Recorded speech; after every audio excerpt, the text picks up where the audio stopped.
get started. Please encourage and invite as more people arrive to sort of wave them into your row or let them know there's a seat free or anything like that. And we're going to get underway. So welcome everyone to our 2023 report to community. At today's event, we'll present a summary of our work in 2023 and how we stewarded the funds that are received from us by the City of Calgary to benefit the arts and artists first and foremost, but by extension and because of the great work that many of you do benefit Calgarians. And that's something that we're all here to do. Before I begin with my comments, I'd like to invite Elder Adrian Wolflake to the stage to start us off in a good way.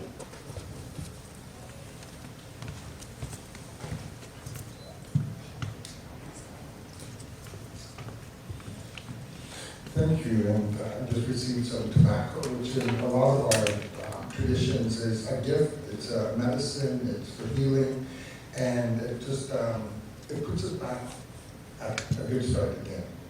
And when we look at art, for myself, I never really considered myself an artist, and then my sister one time was saying, well, you know, she's my adopted sister.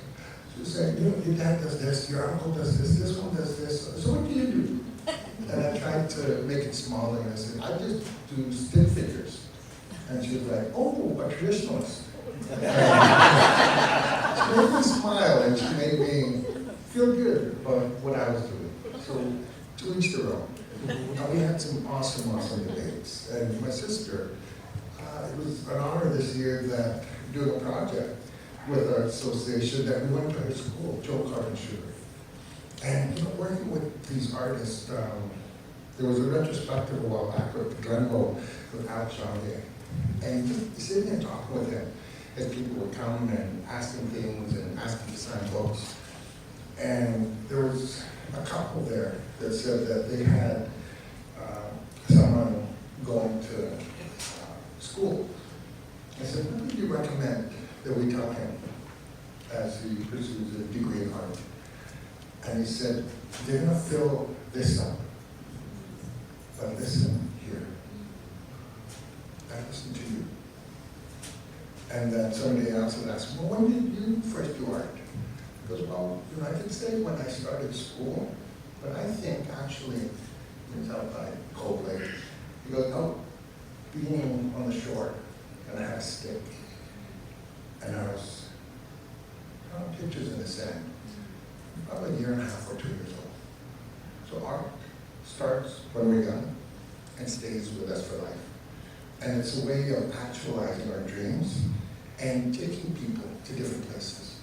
Because you've probably seen different works, heard songs, seen performances that can make you cry, that just stuck with you, and then later on, oh, you get it. And stuff that was like, how did they get inside my brain? How did they know that this is the piece that was missing from this puzzle? And so we owe a great debt to artists. Because during COVID, they made life bearable. You know, they let us be someplace else when we're stuck somewhere. But that's the thing that artists do, is they encourage, they're there. But they don't just focus on one group, because they include the other ones, they include the older people, they include the artists, they include the teachers, they include community members that say, I don't know anything about art. You're a person, you have a heart, you have a voice, you're included. And so when you think of art, remember those spoken word. Remember those graffiti artists. Remember those classicists, those dancers, those models, and those people that talk to you and took you someplace else and made you want to see the world. So in your own way, I ask that you give thanks. I'll start off in Siksika, and then I'll switch to English. And during Siksika, you can just do interpretive dance. Everything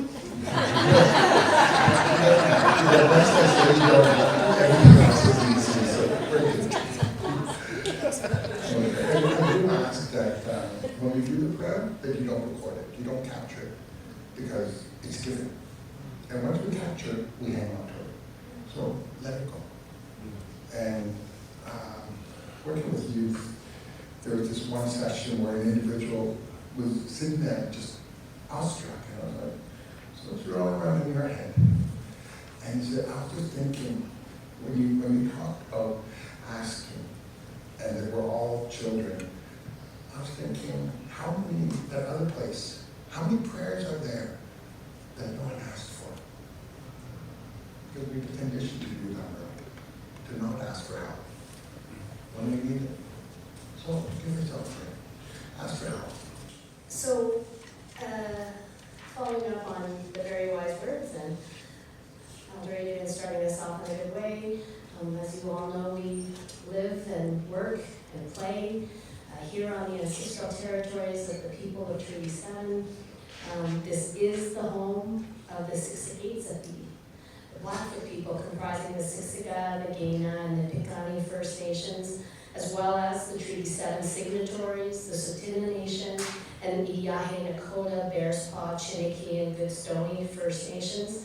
Today, this land is home to the Otopenasquak, still working on that, Métis government, districts 5 and 6, as well as many First Nations and Inuit people from across Turtle Island, and all of us who call this place home. There's been art and music and dance and storytelling and ceremony on this land for time immemorial, and it's in the spirit of this and the land and all of us who call this place home that we do our work.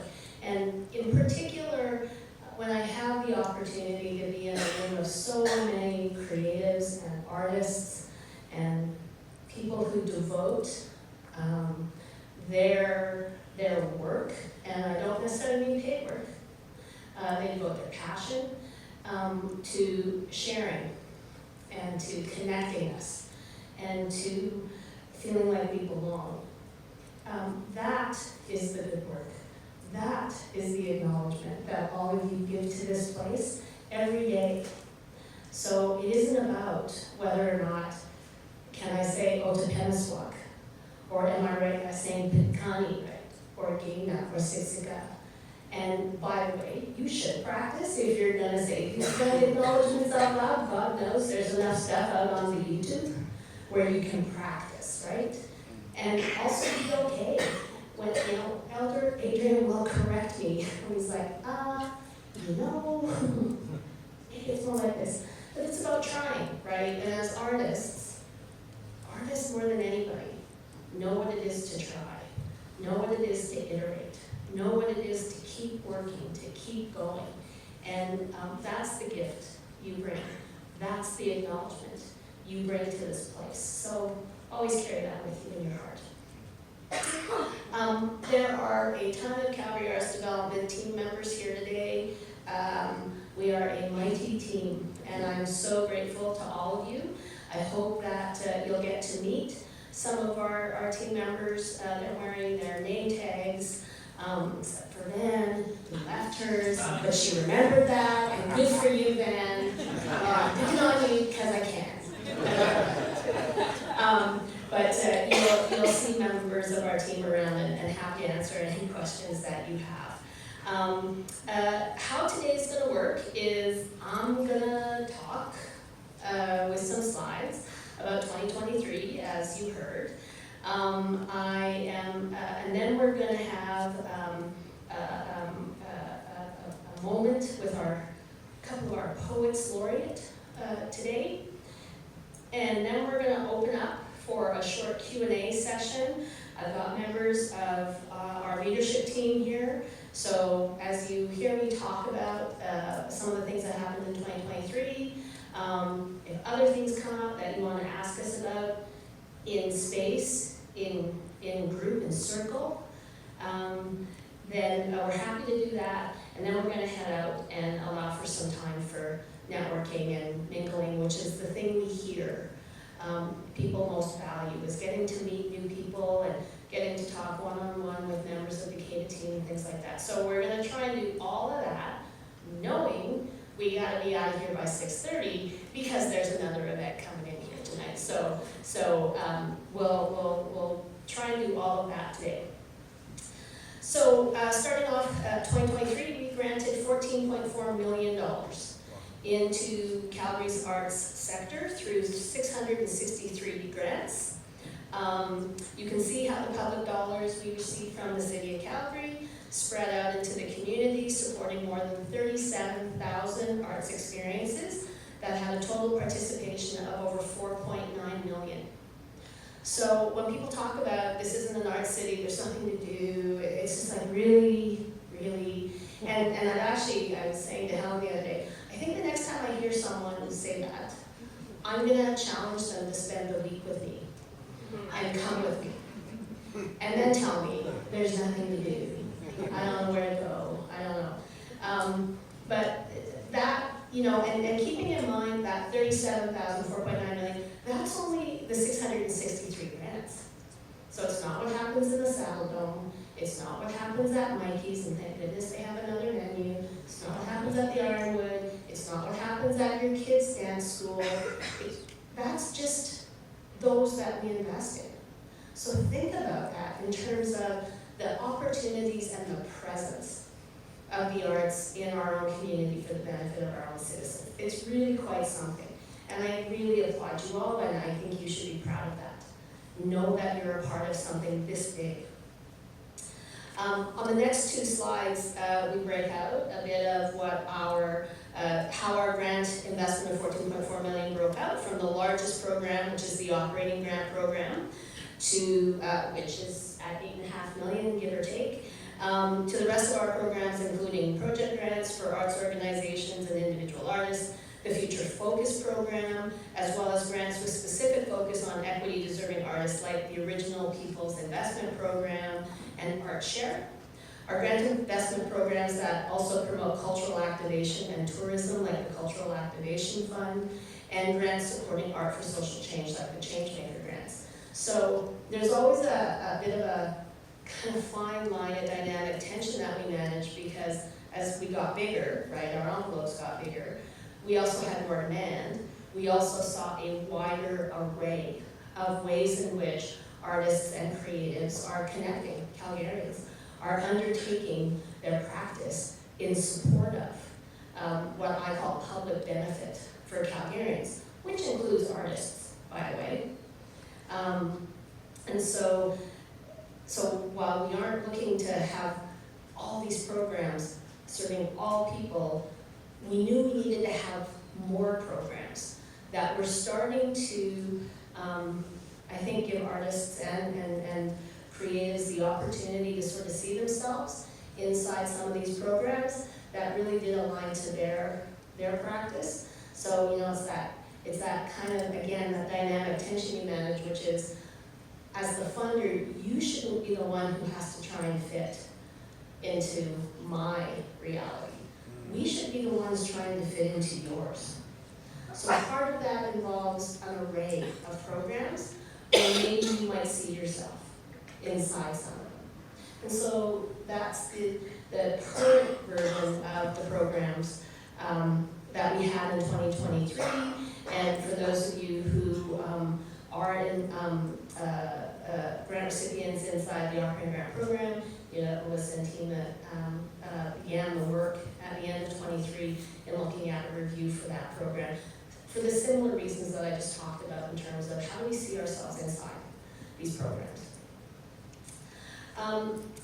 From a vibrancy perspective, I don't have to tell you, but part of the timing around our report to community is that we also undertake our annual shareholder meeting. So Calgary Arts Development structure is such that we have one shareholder, and that's the City of Calgary, as represented by City Council. And so once a year, we have an opportunity to spend an hour with Council talking about our last year. We bring the voices of artists to Council. Dwight Farhan is here with us. Thanks for joining us, Dwight. Dwight was one of the artists who spoke with Council, and it's really giving our elected officials a chance to hear directly from those people who are receiving the funds and doing amazing things with them in a way that I could never describe. And as was the case, Sue Elliott from Calgary Opera, and Stephanie Bansky spoke, and it was incredible. Like, their 7 minutes of talking was much more impactful than the 17 minutes of talking that I did. So thank you so much, Dwight, for that.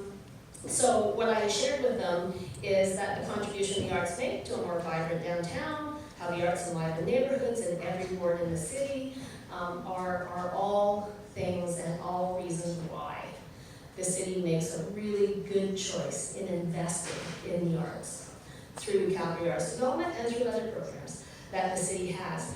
We'll talk more about it next year, but 2024 marked 10 years of living a creative life, which was a citywide arts strategy that we embarked on in 2014.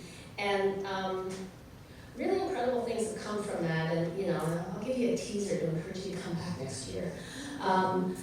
Living a creative life is an exemplar in the country and beyond for how arts and culture contribute to city making and community building. And I'm actually invited to speak at an international conference in the fall with my colleagues Greg and Melissa about living a creative life and how it's manifested. Like, if you think in 10 years, which included a 100-year flood, worst economic downturn since Great Depression, a worldwide pandemic. It also included us tripling our budget from 6 million to 18 million, and now we're almost at 20 million. It included the active participation of partners like Calgary Economic Development, Tourism Calgary, I see Josh Tracto here from Calgary Heritage Authority, other civic partners, to include and think about how arts and culture play a role in their missions and in their strategies. So we're now elevating arts and culture to be included in an identity for the city. Living a Creative Life itself has turned into a podcast, a storytelling project, an annual congress specifically for artists, and we're on the radar nationally. The team regularly gets phone calls and inquiries from other funders across Canada and across North America about our work in granting, about our work in research, about our work on reconciliation, all over. And that's, I attribute, because of Living a Creative Life and all of you who helped take it off the page.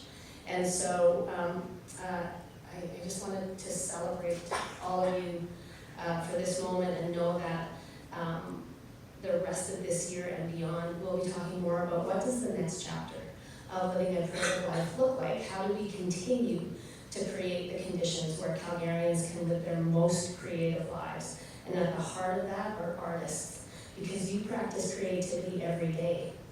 You are the elite athletes of the Creativity Olympics. If anyone ever says to me, we need a more innovative Calgary, or a more innovative neighborhood, or a more innovative this, the first question I ask is, and where are the artists in that pursuit? Because if you don't have artists in that, then you actually don't really mean you want to find innovation, right? Solutions, new answers, new solutions to old problems. Because the direct output of creativity is innovation, right? Artists know what it is to fail. They know what it is to get back up and try again. They know what it is to pivot. That's what you do when you're innovating. So, the next time someone says to one of you, we have to be more innovative, ask them, where am I in that conversation? Why aren't you hiring me as an artist if that's really what we want to have? Because, then you're just spinning wheels, in my opinion. Economic impact, the arts provide jobs, generate revenue. I know sometimes it's like, really, I gotta talk about the numbers again. It's like, yes, we do, because that's how we get $18 million and not $6 million, because I need 8 votes on council. The creative economy is the fastest growing economy in the world, and we've spent quite a bit of time with our friends at Calgary Economic Development speaking with those in a variety of creative industries to talk about what makes sense for Calgary, what's true for Calgary. And last fall, at the Mayor's Celebration, we actually launched the Creative Economy Guidebook, which isn't a strategy per se, but it is a bit of a scan of what we think the opportunities are for creative industry, creative community, however you describe yourself within this realm, to find your place in that. And then from that, CAPA has identified 3 particular priorities. Economic development has identified 3 priorities that they're working on, and we're inviting others to see themselves inside that guidebook as well, so that we can start to really lift and have a critical mass that is contributing to the creative economy.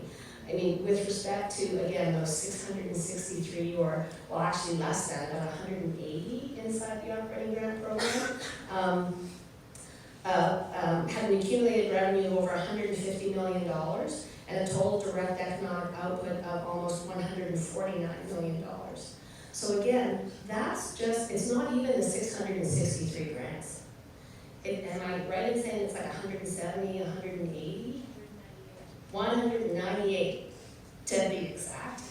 That had that 150 million in total revenue and 149 million in total expenses. So to say that the arts isn't supporting our local economy, really? And when it's 14.4 million that we grant, and only those 198 or 14.4 million, imagine if we could collect the data for all 663.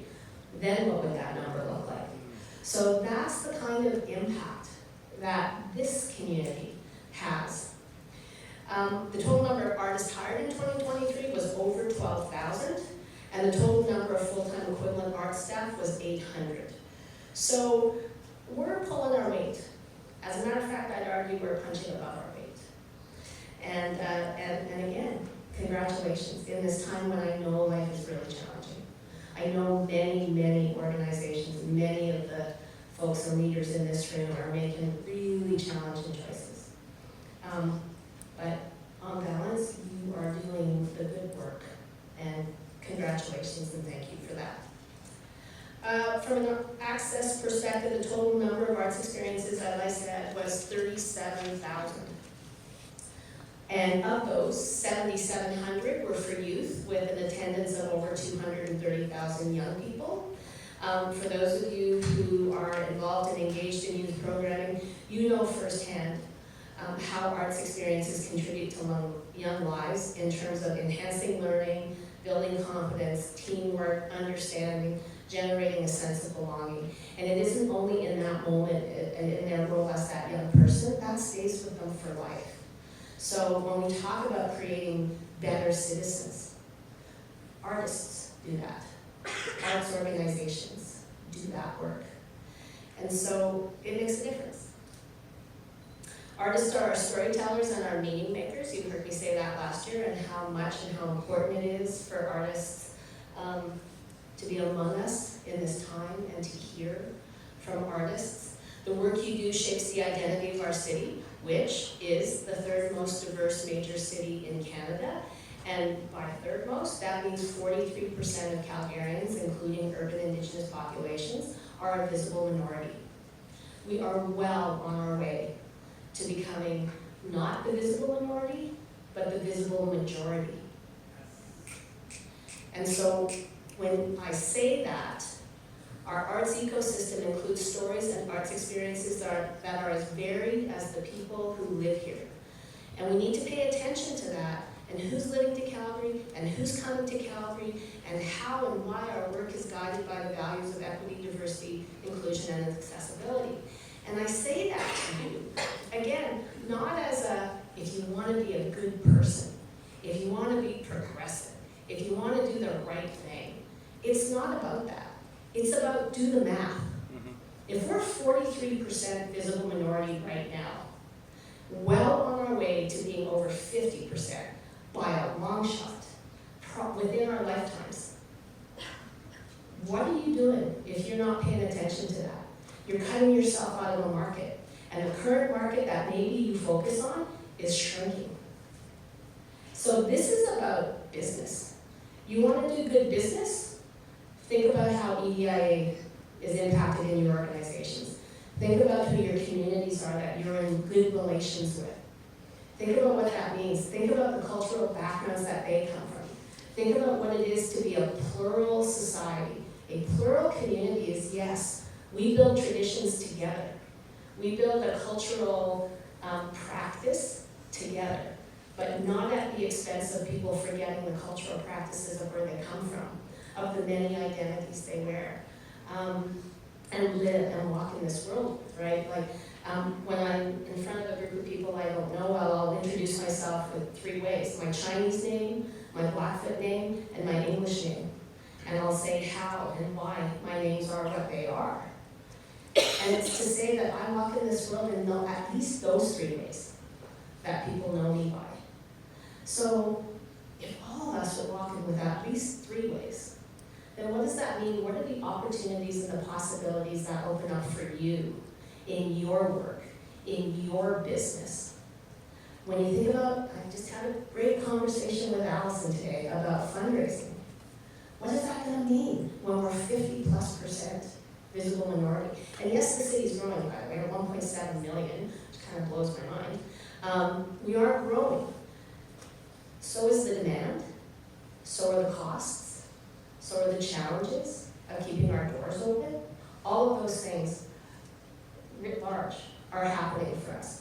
So that's where I hope we come into play as Calgary Arts Development, to try and raise those observations with you, and also be on that learning journey, because goodness knows we don't know it all by a long shot.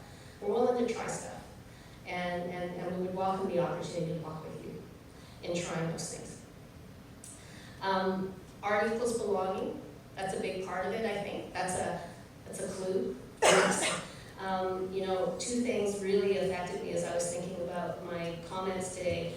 One is Calgary Foundation, they do vital signs, which is an annual report and survey of kind of well-being in our community. And in this year's edition, they reported that of those who identify as racialized people, people of color, 80% reported that they feel like they don't have a place in Calgary. They don't know where they fit. And then Calgary Economic Development and Tourism Calgary undertook a survey as they were creating the new brand for Calgary, right, Blue Sky City. And in that report, what they discovered is 60% of Calgarians feel like they don't belong, don't feel connected. Holy cow, that's an opportunity for the arts. Holy cow, that's probably not an appropriate thing to say anymore, hey? Anyway, I digress. Sorry. Things come out of my mouth, and then I gotta kind of go, that's not good. Excuse me. But there's an opportunity for artists because of the belonging, the inclusion that you create, because of the ways you find storytelling in a manner that says, I see me in that. I'm not alone in that. They see that. They're telling me that back. Those are amazing things, and we need to do more of that. That's what the numbers tell us. So we need you, and particularly, you've heard me say this, I'm a broken record, and I won't stop saying it until I see more artists around tables that are making good conversation and decisions about community building and city building. We need you to help us with sense making, to help us with meaning making, to help us think about different ways that we might respond to the challenges we find ourselves in this time that is more fractured, that is more polarized. I really think art is the one place where, I think it's the one place, where we can help close the gap on issues and challenges and help people discover ways to create their own meaning, which isn't easy. And I know that. We're not asking people to sort of do all the populist stuff and be all honey, weak laughter, although we need some of that right now. We need some joy in that right now. But, you know, as we often talk about theaters and music halls and other venues, that they are safe spaces. They are brave spaces. And so what might that look like for us, for our communities, for the good work that you do going forward? Helping people feel connected because of the impact of your work. And that means we need to keep more artists here, we need to pay them more. Artists are, again, you know, you support artists, you're actually supporting some of the lowest income folks in the community. We know the median income for artists stayed at 2016 levels at $35,000 a year, where for Calgarians overall, it went up from $47,000 to $65,000 a year. Artists stayed at 35. We gotta fix that. We gotta change that. And not only artists, but other arts workers, those who also support the industries and the craft. We gotta change that somehow, and I don't have the answer, but I know we gotta fix that. We can't continually work on the backs of each other in this room. We gotta, if 1.7 million people are here now, versus the I think it was maybe might have been just over, we broke the 1 million when I started as the CEO in 2013. I remember Mayor Nenshi at the time saying, we broke 1 million, that's a milestone. Well, now we're well on our way to 2 million. And so what does that mean for us?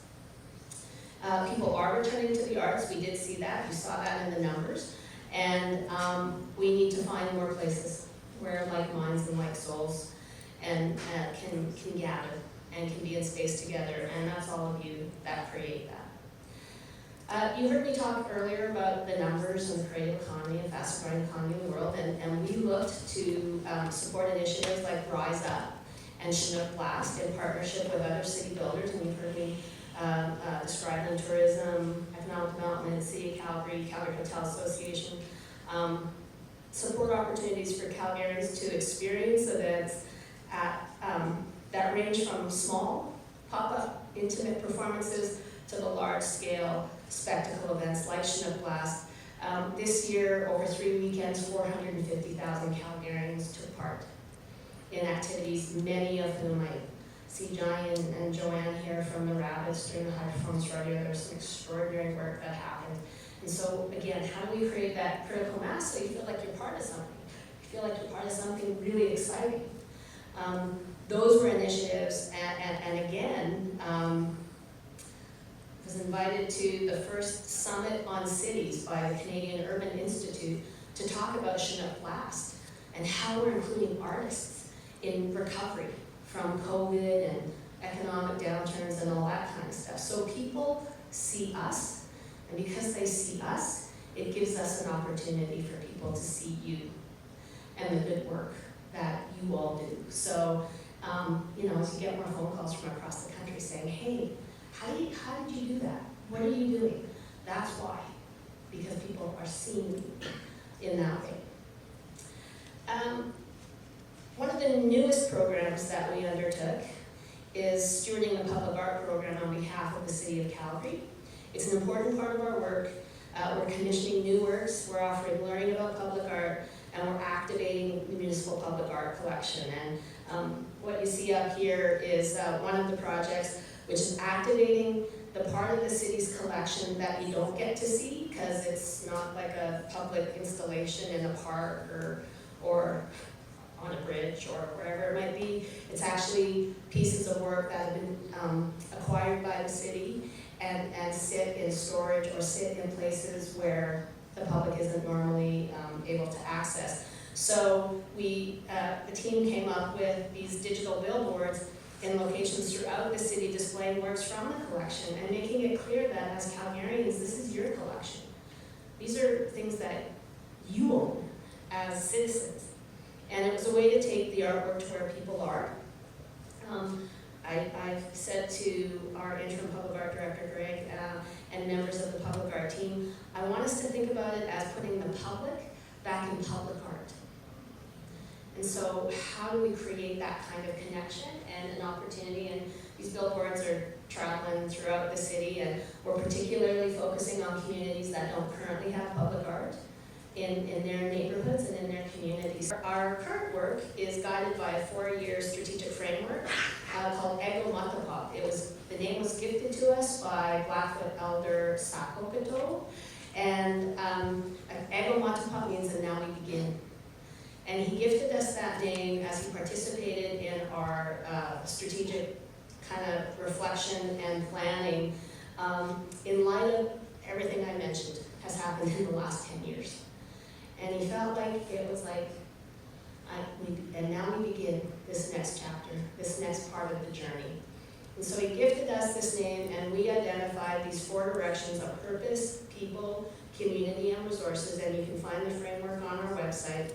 And we're taking an ecosystem approach to recognizing the arts sector in a complex system that includes everything from individual artists to small and large organizations, both for-profit and not-for-profit, venues, events, arts education, and the many, many other inputs and outputs at multiple scales.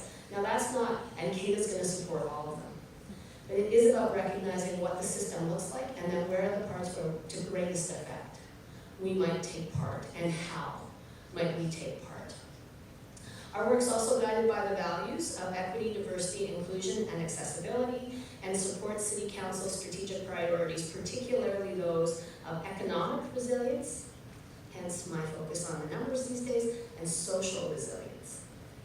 We also address climate resilience as we explore ways to measure and help curtail the carbon footprint of various players inside the arts ecosystem through the Creative Green Tools program and other initiatives that we're exploring in public art. So I know some of you are working as organizations, as pilots inside that, and it's really unwieldy. And we're having a hard time really kind of measuring how those numbers work. But as we all know, when we try systemic change, it's messy, it's unwieldy. The messy middle, if you've taken any kind of systems change coursework. And so we continue to find our way through that with the community. And finally, before we get to really awesome stuff like Wakefield and Sean, I just want to remind all of you that our Celebration for the Arts, hosted by Mayor Gondek, will be held on Friday, October 4th at the Jack Singer Concert Hall. The MC for this year's event is Carla Marks, and it promises to be a fabulous party. We're very grateful to our major sponsors, the Rosé Foundation, Calgary Foundation, and Arts Commons. Once again, many thanks to our friends at Bird Creatives. Because of them, artist tickets are free. So if you want to attend and ask for artist tickets, email info@calgaryartsdevelopment.com, and in the subject line put request artist tickets, and we'll get you on the list. So I'm saying that because tickets went on sale today. So mark your calendars now, and we look forward to seeing the arts community in all of its glory. On October 4th, I can already tell you that this is one of Mayor Gondek's favorite events of the year, and she always tries to figure out a way to one-up what she did last year. And for those of you who were there, she sang with the heebie-jeebies, just total eclipse of the heart. It was awesome.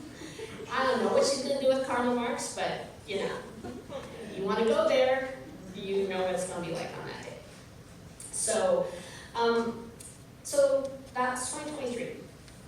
And before we open the floor for questions, there's one other thing. We have a very special treat for you. Although our Poet Laureate officially changed hands at the end of April, we haven't yet done a public thank you to our outgoing Poet Laureate, Wakefield Rooster, or a public welcome to our new Poet Laureate, Sean Thistle. So we wanted to take this opportunity to do that today, and I'd like to invite I'd like to call on Wakefield to say some amazing words, like he always does, and introduce our new Poet Laureate, Sean Thistle.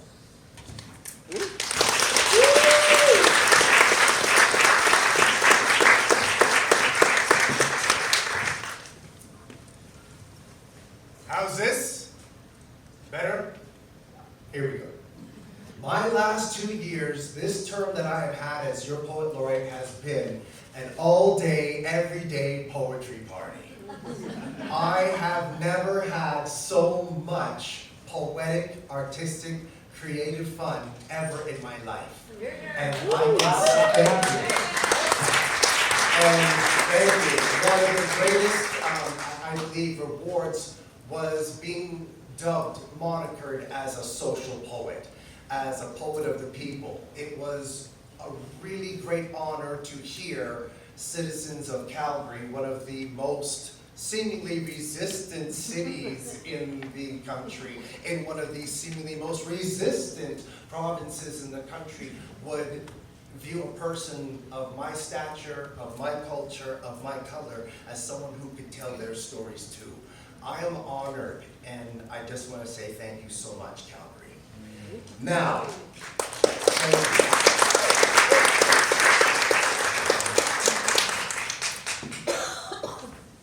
the piece that I would like to read to you, it's funny because in April when I passed the baton on, I had a lot of people asking, so what's next, what's next, what's next?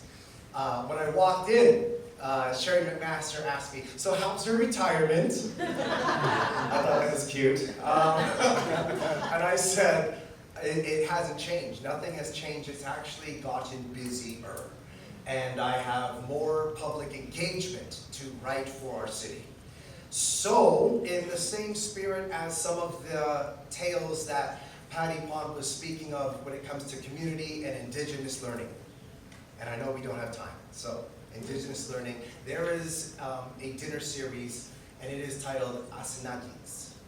And at this dinner series, Indigenous elders and communities and non-Indigenous communities got together over several meetings to share stories, share food, engage in Indigenous learning, and the artists that were present, they were at the privilege to interpret their experience through their desired medium. So I chose poetry, who figured, right? So I decided I would choose poetry to give you this reflection. And in Blackfoot, the name Asinakis means make your mark. And I thought that was a really awesome synchronous moment when I found that out at the very end. It meant to make your mark, and that's what artists do. I'd like to dedicate this poem to Elder Sakokoto. That was the elder who sat at my particular table, and all the attending elders, including Elder Adrian Wolfleg. I'd like to also dedicate this to Patti Pon, CEO, Eleanor Parkhouse, Director of Communications and Events of Calgary Arts Development, and everyone at Calgary Arts Development. Thank you so much for having the faith in me for being able to pull this off. Here we go. This poem is for all of you. Again, it's titled Asinakis. It's also titled Good Relations. Good relations happen in time. As we proudly peer into our past long gone, to foreseeably fashion our future yet unknown, we truly do transcend from beginnings to the end in time. As youth in all their yearnings get ready to grow, adults to ancestors get ready to go. Such is the cyclical stretch of existence, the ongoing orbital, the elliptical line. We leave our place and sail through space and circle back in time. Linear and limitless, pinballs like planets, rising then receding, stardust and spirits. The on and on after the last moment. The infinite intensity of the intermittent, the before, the Creator had a name. We realized our gift of life has never been a game. This is what is happening, this too shall pass, and this too is welcomed for. Creation runs through you and me, what is, what was, and ever shall be in time. Good relations happen in story. From musings of matriarchy and Mother Earth to testaments and tales of Turtle Island. Continents to countries, countries to nations, clans, kin, and families, to friends and generations. We are all of us in story. Retelling and regaling often of our origins, the teachings and the tellings through fact and fable, the learnings and the lessons of living and life, helping us in healthy ways to hope and hold on. We hold our breath and turn the page to greet the next dawn in story. Books of the open waters that flowed and the rivers that converged. History that planted kernels of creation and grew up from the sacred lands. Tones which rained down from the pristine skies and drenched the earth with liquid life. Anecdotes of ancient ways and chronicles of old. Testimony not to be contained but duly told. Each and every tribute that keeps bringing us together. All of language is a link. Each tale becomes a tether in story. Good relations happen in circles, hiding in the plainest sight of each and every day. Right here with us nuggets, we start in this good way. The contour of our gathering states more than one may think, for all of us are welcomed and there is no weakest link. We steward one another through our worst and through our best, starting at our day of birth until our final rest. Once becoming ancient ones and sadly moving on, keeping loved ones in our hearts, they're never truly gone. So much may be said for such a minimal design, ensuring our existence through our story over time. Like a wheel of medicine, the elements in loop. 4 directions, earth and sky, comprise the sacred womb. The shape that often hides the very tally of its parts. For every single point of ending, that is where it starts. The circle representing how we all amass the sum and strengthen through our numbers so that all of we are one. Thank you.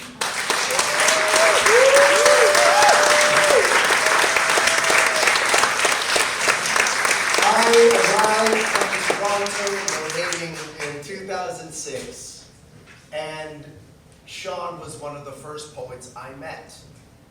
I befriended and have been friends with to this very day.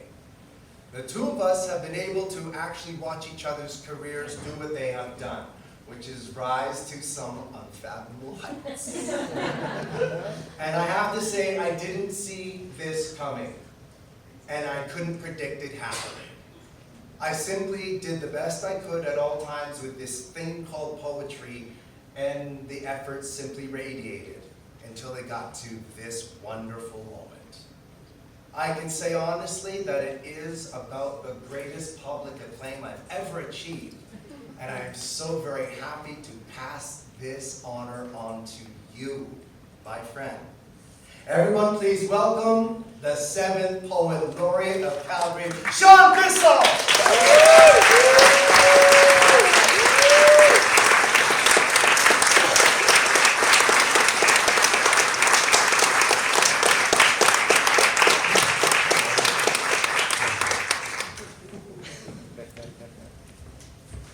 I'm not as tall as you.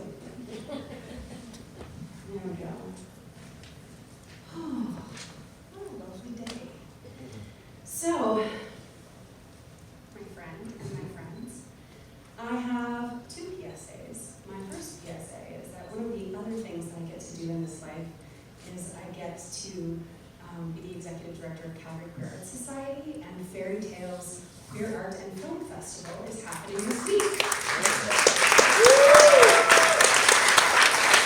So in addition to being National Indigenous Peoples Month, it's also International Pride Month. And starting tomorrow, for 4 or 5 days, we are taking over the Grand downtown. And there is a lovely code, which you can all use, called Chosen Family, all one word, to get a little discount to come down and celebrate with us. So that's my first PSA.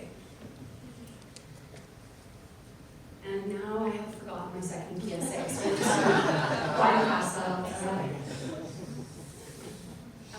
The poem I'm going to share with you today is about love and learning and grounding ourselves so that we can soar together. and it's called Eking Time.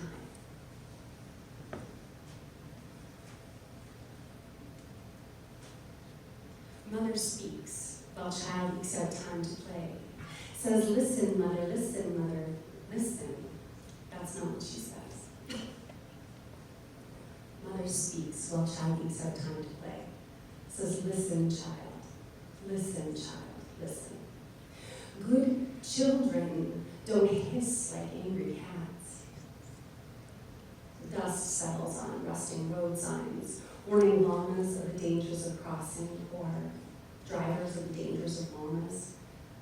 And while the storm waits patiently, we cross over, moving one wood panel bungalow into another, using antique stroller, strolling microwave, coasters, good china, one toaster, and one toddler across the road. No llamas. Dad at sea, wow. Dad at sea. While mother slams kitchen doors, hoping someone can hear her frustration. Daughter speaks. While mother ekes out time to do laundry. Says, listen, mother, listen. Good women don't hiss like angry geese. So instead, they kick and laugh in falling leaves, swaying on wisps of weeping willow, wind in their hair, living room dance to Watusi, hustle and bump to the Beatles and Billy Joel, soul sisters. Before her time, she soars into a West Coast skyline. Father speaks, while child ekes out time to grieve. Says, listen, child, listen. My girl, listen. You can tell me anything. But truth unwinds in ways that torture some while setting others free. At 16, she tells him about the man who took her to the beach, about the lost boy she hoped would love her, but needed to conquer her freedom nearly kills him. At the hospital, stepmother says, if he dies, it will be your fault. Suffering at the hands of men is a burden of some, and asking your parent to show up for that kind of pain was too much to ask, she said. She said too much. It was too much. It took 10 years of almost in the deepest of breaths to come out, come clean, and feel seen by him again. Father speaks. Daughter speaks. While father ekes out time to read. Says, listen, father. Listen, father, listen. You're a good man, and it wasn't your fault. He winces at the thought, dreams of the sea, tells story after sailor room story, puts his arm around her gently, says he's sorry. She writes poetry like a eulogy. He's sorry, so sorry. Woman speaks, while self ekes out time to heal. Says, listen, child, listen, girl, listen.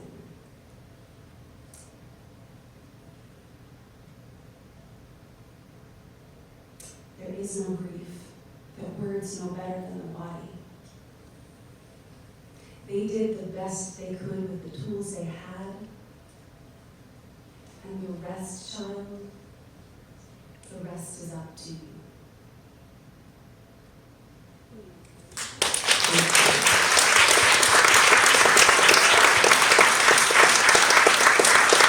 Thank you so much.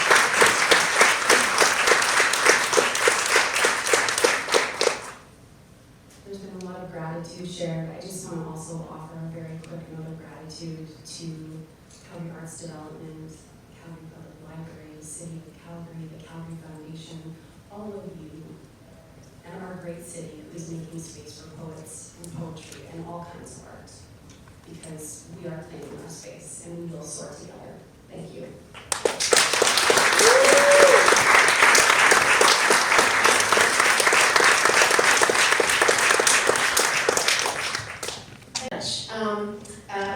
you gotta go. I don't even know how you did that, knowing what you know.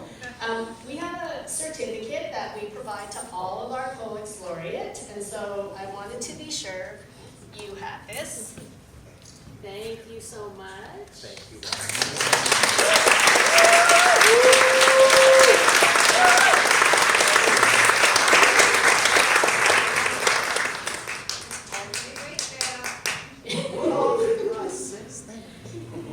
And Sean, if you remember your second PSA, just wave at me and we'll make sure you get a chance to say that.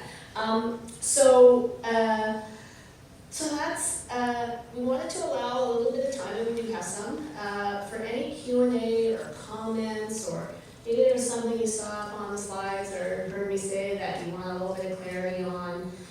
If you, we'll create a few minutes here if anyone has any comments or questions you want to share. And then if not, then we'll all go and break bread together. We have catering from great events to sort of nosh on while we get to meet each other. I have my colleagues here. I'm sorry, they're gonna really hate me. Melissa Toplin, Director of Community Investment and Impact. Gregory Burbage, Public Art Director. Eleanor Parkhouse, who's up in the booth with the slides. Our Director of Communication and Events. Our colleague Sable Sweetgrass is the Director of Reconciliation and Engagement.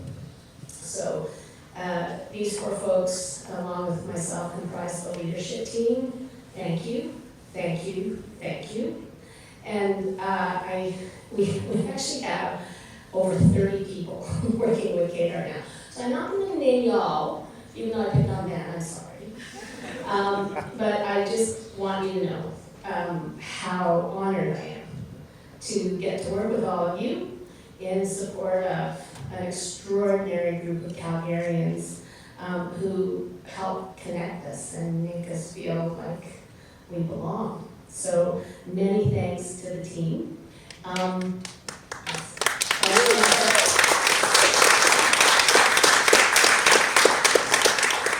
Okay, so that was buying time to give anybody a chance to sort of think about, are you going to say something? No, you say something. No, you ask that question.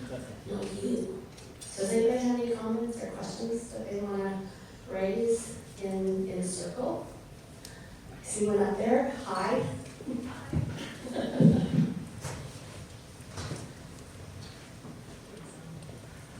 Thank you. I wanted to ask if you could tell us a little more about what you're doing with your climate change, climate action initiatives. You said it was a bit of a muddle, but maybe you can unbundle it a bit. Come on over, Melissa. That's my problem. This might make sense. Yes, thank you so much, Wendy. So, as I said, we are very early in our thinking about this. As we're all aware, the City of Calgary has declared a climate state of emergency, and as a civic partner to the City of Calgary, we've been asked to consider what our response might be, and therefore what the response of the arts sector might be. Something that is really top of mind for us is the layer upon layer upon layer of varying emergencies and crises that arts organizations have to respond to. Whether that's continuing to come out of the pandemic, increasing costs and the affordability of simply doing business, responding to these deep questions of equity, diversity, inclusion, accessibility, and then also recognizing the intersection of all of these things coming together and informing each other. And so the very first thing that we did was partner with the Center for Sustainable Practice in the Arts, which is based out of Ontario, that have been building a program based off of a program that Julie Spiceable developed in the UK called the Creative Green Tools. Because the first question we asked was, what simply is the impact of the arts sector on climate change and the climate emergency? Do we have enough information and enough data about how it is that we are contributing to emissions or carbon outputs? And so we piloted the Creative Green Tools with a group of about 38 organizations who measured their output for a year. We've just got the report back from the Center for Sustainable Practice in the Arts. And now we're going, Okay, now compared to what? Carbon output compared to what? And so I'm working with a consortium of national funders across Canada who are also grappling with this question. And so we're doing some thinking there. We're also asking organizations who are interested in this work to kind of come along this journey with us. We're also very cautious that this should not come at the cost of your mandate. If you're an organization that tours, you tour, right? As a funder, we can't come in and say, you gotta not fly, you gotta not tour across Canada. So early stages, right now is data collection, some thinking from mitigation strategies. Mass Culture has been working with art service organizations and the Canada Council. They've recently done a convening on climate mitigation strategies. And we'll be letting the sector know within the next couple of months here how we're going to proceed. Are we going to continue with the tools? Are we going to ask organizations to submit mandatory carbon reporting as part of their operating grant? I don't know, I don't think so. I will tell you that Quebec is. The province of Quebec and the city of Montreal have added sustainability and climate measures to their criteria for the program. I would argue that the context in Quebec is a little bit different than the context in Alberta. And so we really want to be thoughtful about the regionality as well. So no clear answer, but it's part of the portfolio. You want to talk about the No, I don't. Thank you, Fred. Thanks for that question, Wendy. Did anyone else? Yes. Yeah. Oh, hey. Hi, Evan. Hi, Patty. So what accommodations, and by the way, great presentation, great speech, of course. Thank you for including all of us in this good space. What accommodations is CADA making for technology, specifically artificial intelligence and generative AI in their work and thinking and considerations for the community of artists?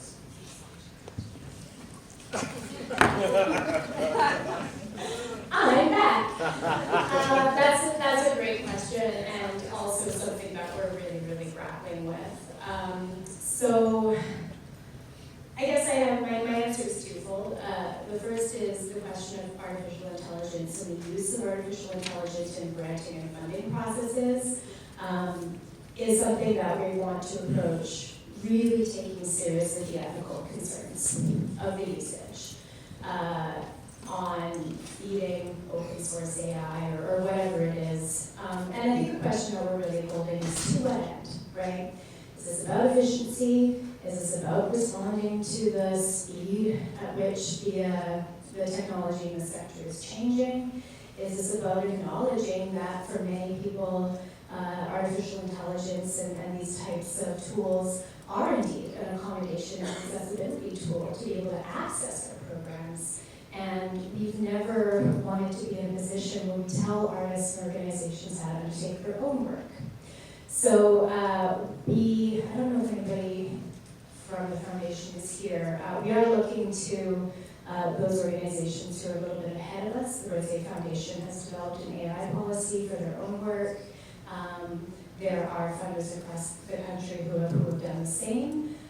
So again, very kind of early stages for us in thinking about how we might respond to it internally, and then also create ways for us to be thoughtful about artists not being either penalized or put in a situation where they're using tools that we don't quite understand the impact of.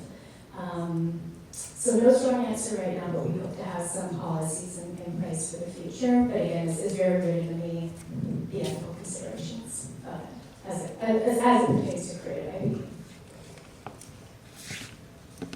Further to that, in terms of a broader Canadian conversation, so OCADU, so Ontario College of Art and Design University, weird to me, but anyway, they created 2 years ago the Cultural Policy Hub. And so the hub is comprised of a number of funders right now across the country. Calgary Arts Development has a seat at that table. And the next piece of cultural policy that they're exploring is the impact of AI on the cultural sector. So if you haven't heard about the hub, and you wouldn't have necessarily 2 years in, it's all been about trying to get up and going.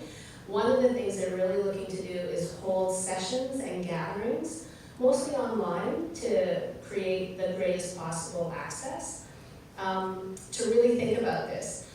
Some of the work that the hub's been doing so far, and there's no reason, by the way, why you would know this, has been work around advocating on C18, C11, which is the Broadcasting Act. C18 is the impact of forcing Google and Facebook and others to support the journalism industry in Canada and to commit. So you heard that announcement about Facebook providing funds to support journalism in Canada and the US. They're looking at the impact of AI is one of the next areas. And then the other area that the hub is going to focus on is the precarity of the nonprofit sector in Canada right now. To all those things that Melissa said, where all of these impacts are happening all at once. And so so those kinds of conversations are coming up with the hub, and we, I guess I sit on that committee, are looking at ways to try and extend the conversation nationally and have a presence in communities. So you should hear more about that, and we'll include information in our newsletter. If you're signed up for that, you'll find out more. So, not a really full answer, Heather, but it's certainly on people's minds. And we know the impact is going to be great. And I don't know great, and I don't mean great good. I just mean big. So, anyone else? Questions, thoughts? All right. So, on that note, exactly, and it's going to be a cue. We're going to invite everybody to make their way into the lobby. That's our presentation. Please stay, enjoy some food from great events, mingle with our team, each other. Our full accountability and impact report is at artsaction.ca. Thank you, cSpace, Dieter and Graham and the team here, and Aaron, and I don't know who else is here, for everything. Thank you, Sarah, even though she told me not to do that. And I look forward to seeing you in the lobby for a bit, and at the many, many festivals we're holding this season.